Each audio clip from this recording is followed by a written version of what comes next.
Okay, so the first thing we're going to talk about is abilities. With a wall, it gives you a wall that will shield you from incoming rounds, and rounds that you shoot through this side of the shield will be amped. They actually do more damage than just normally shooting, right?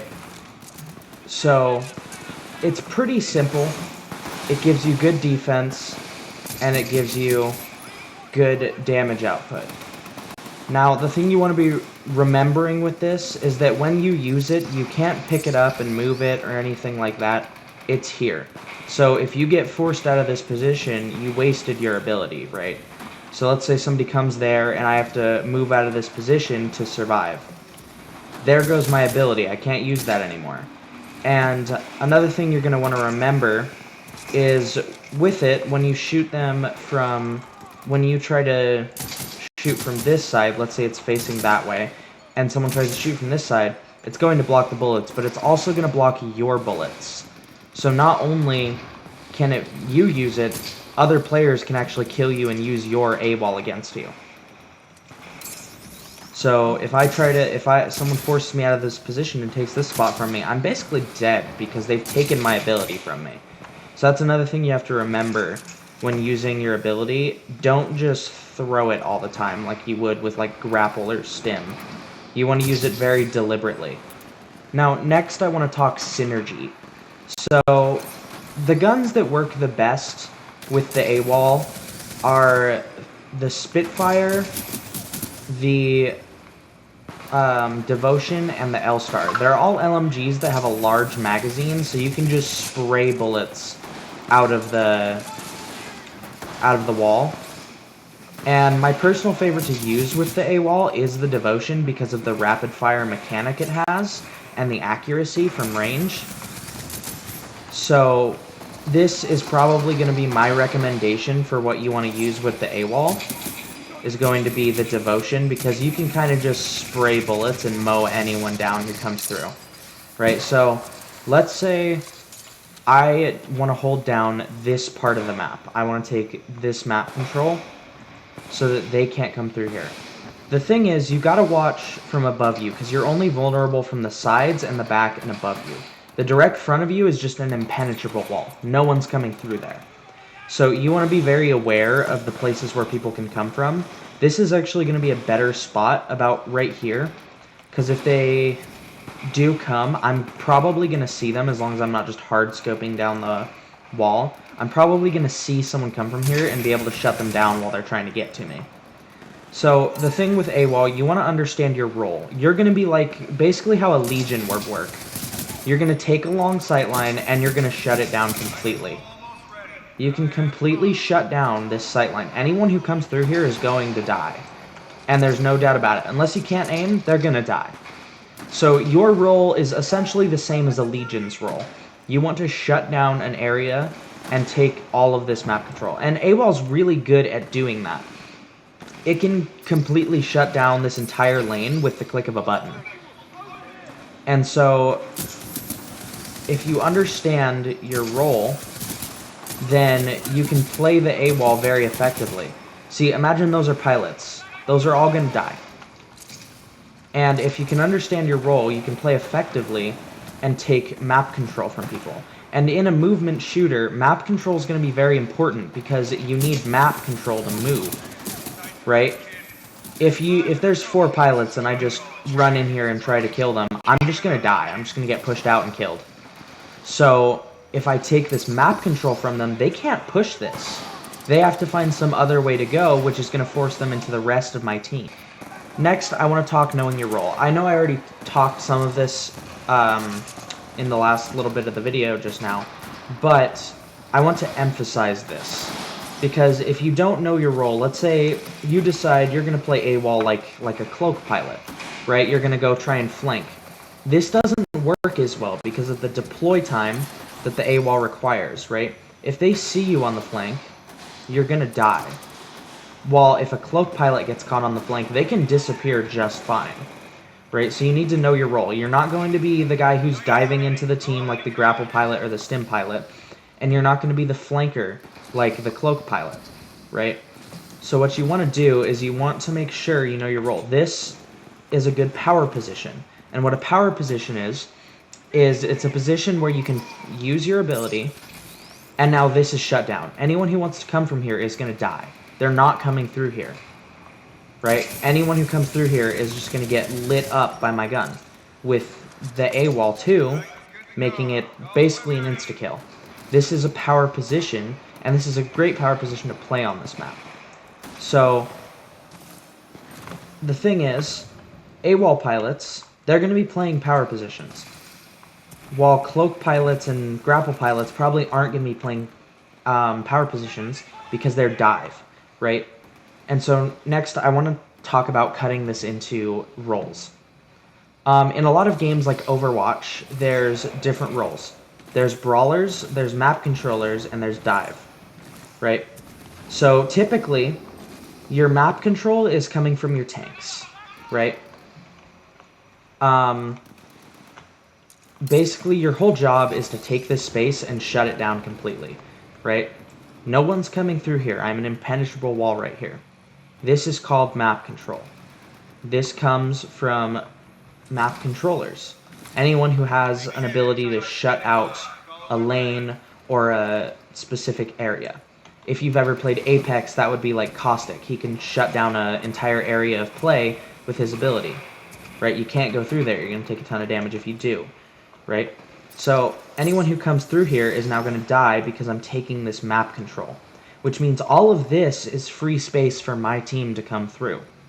If my team wants to come through here, they're going to have a really safe and easy time of doing it because I'm providing Overwatch from up there.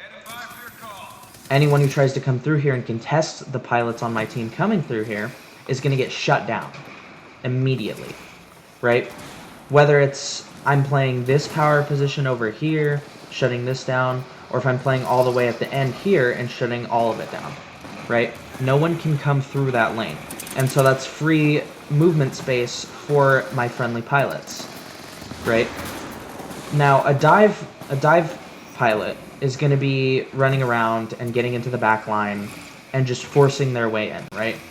And a flanker like the cloak pilot, he's going to be diving as well, but he's going to be doing it a little bit differently, right? This is not the role you're going to be playing. Now, I'm not telling you to sit there and camp one spot the entire game, because this is a movement shooter. You need to be on the move, right? But you can take power positions, and part of that is moving. If I take this power position right here, and no one's coming through here because I've been here for the last 2 minutes, I'm doing nothing. Sure, they're not coming down here, but I'm not getting any kills as a result of it, right? I'm shutting this down, but everybody's just going to play around the rest of the map anyways. I want to play this power position for people to come in here and provide map control for my team to come through, right? But if I sit there for like 2 minutes, I've stopped doing anything because they can always just go around one of the other lanes, right? So you want to be moving and going to different power positions throughout the game. You don't want to just sit on one power position or the other, right? You want to know where the fight is, and you want to come over here. Let's say there's a big fight over here. This bit of map just got a lot more dangerous just by me being here, right? Anyone who's here is probably going to get lit the hell up, right? And so a part of taking this map control is moving a lot. You want to take all kinds of different power positions throughout the game. If you're in one power position for more than 30 seconds without seeing another pilot, then you're doing nothing. You're just wasting your team's time and your own. So if you really want to take map control effectively, you need to be moving to different areas of the map and taking power positions there, right? So if you haven't seen anyone and you're holding that map control and you haven't seen anyone for a good like 10, 20 seconds, come over here, play over here. There's probably going to be someone over here now, right? You want to move because they're just going to start predicting you. You can only really kill someone twice before they stop coming through that area. Next, I want to show you all of the power positions for this map, right? So one of your power positions is going to be this lane. Now this one's a little weird because it's kind of a double lane. They can come from either there or there, right? But if I hold roughly right here, I can put this here. I'm less susceptible to flanks because I have this behind me and I can run with it. And I can watch both of these lanes right here. And now this is pretty much completely shut down. And if I do get flanked, I can take this to get out of here. I can wall run off that, and look how much space I just covered. I'm gone already, right? And then your next power position is going to be pretty much either side of this lane, right? Right here is going to be a great...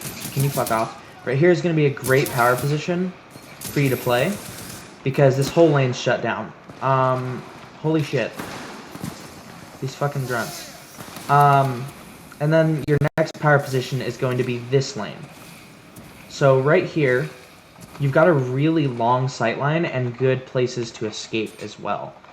So this, you can watch all of this, you can see up there, and you have plenty of things to wall run to escape with. So if someone gets up behind you or gets in too close, you have all these places to wall run off of to escape. Your next power position is going to be here. You can see these rooftops, and you want to angle yourself so you're kind of facing that, because one of the best ways to counter this power position is being up here, right? But you can pretty much deal with this just by crouching and shooting at them, or getting like really up close to the wall. I'm still within the wall, right? And it's really either side of this one. That's the better side to cover though, because this one's way easier to flank you from. Because let's say I'm an AWOL pilot right here. I'll throw the smoke for a little marker. Let's say I'm an AWOL pilot, or I'm going to flank this AWOL pilot right here. I can get up close to you really quickly and start off from being behind you. And even if you're like right here, right? I can still come from over here. And look, I'm already behind you. See? So you want to be careful of where you set up your power positions, because you have to be mindful of where the flanks can come from. And then the last couple of power positions are going to both be up here. This right here is a great power position because you can watch all of that, but you have to be careful because you can get flanked from back there, so I recommend going like right here. Oops. You'll throw it right there. And so now you can dip over here and get into cover if someone gets up behind you. This is a very dangerous power position to play no matter what you do, but it is doable. And then this is the one I showed you the most right here. You can cover all of that, and you can come over here as well to cover this little bit. But the nice thing about this is if someone comes from there and they don't know you're here, they're going to run through here, and you're going to be able to shoot them in the back. The next thing I want to talk about is some really niche mechanics with the AWOL. So if you use your Titan, your Ronin Titan, and shoot through the AWOL, it will actually amp the bullets. You can kind of see they're getting amped as they go through, and that can actually one-shot, or a full mag can actually doom a Atlas class Titan with the Ronin shotgun being amped by the AWOL. And I wouldn't recommend doing this simply because I've seen it work one time, and all the other times I've seen anyone ever try to do that, they died trying to set it up. So I wouldn't recommend it, because it's probably not going to work. It's really funny when it randomly does, but it's not a strategy that you're going to want to attempt. It happens, it doesn't happen, but attempting it is probably going to get you killed. And then the other strategy with AWOL, you can kind of play AWOL like a dive hero, sort of, or a dive character, sort of, depending on the gun you're using. But it wouldn't really work with the Devotion because of the ramp-up time. However, you can get in close to someone and throw an AWOL like that, right? And play it offensively, which is a very viable strategy. It's not one that I see used very often, but it is probably one of the best ways to use the AWOL, right? You're going to want to be on the move all the time anyways, because you need to be taking different power positions. You know, once your AWOLs run out or you haven't seen anybody in long enough that you feel that you need to move and go find another area of play, right? I move in on these grunts, and now I have this line of sight I can cut off as well. So it's not an entirely defensive ability. Shut up, Ronan. I'm talking. So the next thing you want to remember while doing this is it does have a activation time. So if you're not careful doing this, you can actually just end up getting yourself killed. Because... Hey, I need you to shoot at me real quick. See, I throw my AWOL, but he can still shoot me before it sets up. It doesn't actually go off until this... It doesn't actually protect you until you see the orange wall come up, right? So you want to make sure that you're careful and you try to get up behind them if you're going to do this. Or you play it before they have a chance to start shooting at you. So in conclusion, the main things that you want to remember and take away from this video is be on the move. Don't just sit in one spot, because eventually someone is going to come up behind you. And it's kind of a ratty thing to do, to be fair. But there are good ways to play AWOL where it's not just being annoying and not really actually doing anything. You want to stay on the move so that people can't force you out of your power position easily. And the main thing you want to remember is your job is to cut off sight lines, right? People can't come through here right now if I'm sitting here with my AWOL. So that is my job. I need to make sure that people can't come through these certain power positions, because that allows my team to have safe passage through these power positions and these sight lines without having to worry about getting killed. And even if they do get killed on a power position you're watching, you can always refrag them too. The next thing you want to remember is you can absolutely play this offensively, and it's a very viable strategy that I do recommend you use. This works just as well on pilots as it does on grunts. You'd be surprised. Just because you're playing AWOL and you have a big old shield in front of you doesn't mean that you're not allowed to move around and play like any other pilot. You don't have to just sit in one spot and camp behind an AWOL. A lot of people get this idea that they're really fragile when they play AWOL, but they're no less or more fragile than any of the other pilots in the game. They're just the same as any of the other pilots, but now they have extra defense that they have in their arsenal, right? If anything, that makes you less fragile, because you do have that backup plan when you're moving around the map. If you get caught off guard, boom, I'm safe now because I throw out an AWOL. And now I've flipped that engagement to from being an unfavorable one to being a favorable one, because I have an amped wall in their face. I hope that helped. I hope that taught you how to play AWOL. And make sure to remember, if anybody tells you that you're bad for playing AWOL or this or that, it's a skill issue. They should be able to kill you just as easily as any other pilot, because they can be playing it correctly. So obviously don't be toxic to them, but don't listen to people who are deciding that you're bad because you wanted to play AWOL, because you're not. It's just not true. You're not bad just simply for playing AWOL. I hope you guys enjoyed. If you did, make sure you hit that like button and that subscribe button and the bell so you don't miss another one of my videos. I will see you guys in the next one.